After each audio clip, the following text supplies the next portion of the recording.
30 il vətən həsrəti ilə yaşamışıq. 30 il ədalətsizliklə barışmırdıq.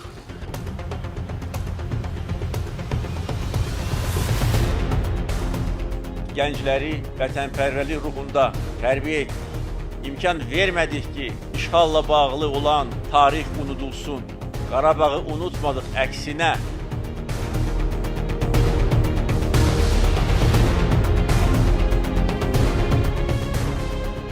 Hər gün biz irəliyə gedirik və hər dəfə deyirdik ki, nəyin bahasına olursa olsun, öz doğma torpaqlarımızı işğalçılardan azad edəcəyik və bunu etdik.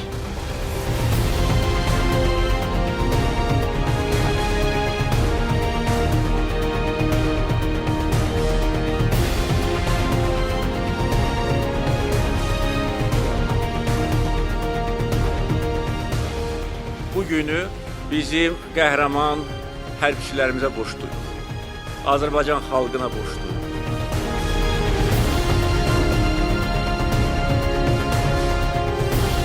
Yaşasın Qarabağ, yaşasın Azərbaycan.